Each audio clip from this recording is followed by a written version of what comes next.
वृंदावन बिहारी लाल की जय। सर्वेश्वर भगवान की जय। जय जय श्री राधे श्याम। हंस चरण सिर धार के पुन सनकाद के आचार श्री हरि व्यास प्रताप ते रसिक पदावलिशार। राधा मेरी स्वामिनी मैं राधे को दास जन्म जन्म मोहि दीजियो वृंदावन को वास।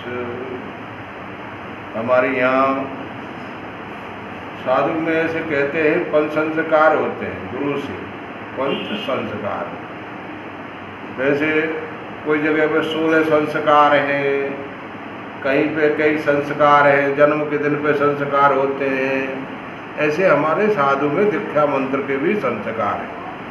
संस्कार का मतलब है ताप पौंड्र तथा माला नाम मंत्र तथैव च अमी पंचसंस्कारा परमेकांते हेतव।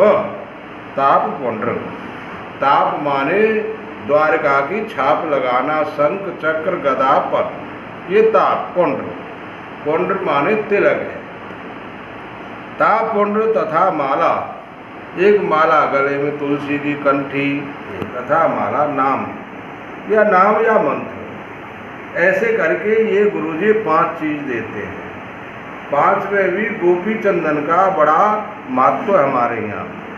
वैष्णवों को गोपी चंदन हमेशा धारण करना चाहिए, लगाना चाहिए। यानी वो भी द्वारका से आता है गोपी चंदन, और हाथ में घिस करके उसको लगाया जाता है, जिसका नाम है उर्ध पौंड्र तिलक। उसको धारण करने से तुम्हारा शरीर की शुद्धि होती है।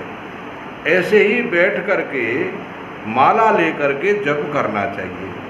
माला में कौन सी? तुलसी की माला, जिसमें बिना गांठ की माला होना चाहिए। जैसे ये माला है, मैं दिखाऊंगा आपको, ये माला है। अब इस माला में कोई बीच में ग्रंथि नहीं है, ऐसे प्लेन है। ऐसे हमारे यहाँ ये माला चलती है। इस माला को इसी तरीके से घुमाया जाता है जिसमें ब्रह्म गांठ नहीं होती है, उसमें उसको ब्रह्म गांठ कहते हैं। कि तो हमारे यहाँ ये सादा प्लेन माला होती है मार्ग संप्रदाय में, और इससे इसी तरीके से इस माला से जप करते हैं। माला का जप किया जाता है तो 3 आंगुल से जप किया जाता है। ये 3 उंगली है, इन 3 उंगली से माला को पकड़ना चाहिए बैठ करके। जब माला का जप करें तो स्थिर हो करके आसन लगा करके अपने ध्यान को एकाग्र करें। जैसे हमारे यहाँ तिलक लगता है और बेंदी लगती है, यहाँ छोटी सी बिंदी लगती है, यहाँ दोनों भवों के बीच में लगाते हैं। इस जगह पर भगवान श्री कृष्ण और राधा रानी का ध्यान किया जाता है। गुरु का जो ध्यान होता है वो माथे पर होता है कि गुरुजी हमारे मस्तक विराजे हुए, किंतु भगवान श्री कृष्ण और किशोरी जी जो है वो हमारे नेत्रन के सामने हैं। ऐसे ही माला को लेकर के इस तरीके से हृदय से लगा करके बैठ करके माला का जप किया जाता है, और भगवान श्री कृष्ण का दोनों नेत्रों के भीतर बैठ करके इसका ध्यान किया जाता है। जैसे ध्यान का मंत्र भी है, ध्यानम सजलद नीलम दर्शितोदारशीलम करतलग्रत शैलम वेणुवाद्यैरसालम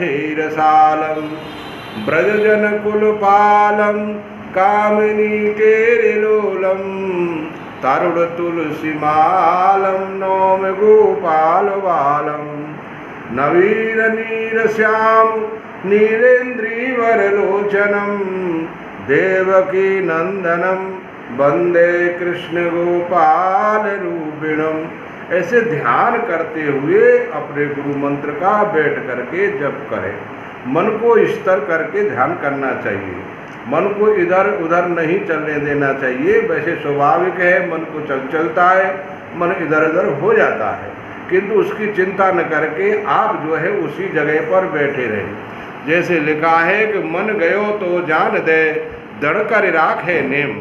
अगर मन तुम्हारा कहीं घूम रहा है तो उसको जाने दो, कि तुम उठ करके मत जाओ, तुम अपने आसन पर बैठे रहो। जब तुम आसन पर बैठे रहोगे तो तुम्हारा मन भी थोड़ी देर में घूम फिर करके उसी जगह पे आ जाएगा और धीरे धीरे धीरे धीरे वो अपनी चंचलता को कम करते हुए चला जाएगा, क्योंकि वो मन समझ जाता है कि अब ये मेरे साथ चलने वाला इंसान नहीं है, ये इसी जगह पर रहेगा। तब वो मन जो है अपने आप आकर के एकाग्र हो जाता है और एकाग्र होकर के वो प्रिया प्रीतम की शरण में चला जाता है। वो भगवान श्री कृष्ण और किशोरी जी मानी राधा रानी को प्राप्त करता है और उनकी शरण को ग्रहण करता है। इस तरीके से इस मंत्र को तुलसी की माला से बैठ करके जप करना चाहिए, जो गुरु जी से मंत्र प्राप्त हुआ है गोपाल मंत्र, यानी प्लेन माला से ही जप करें। और वृंदावन बिहारी लाल की जय। जय जय श्री राधे श्याम।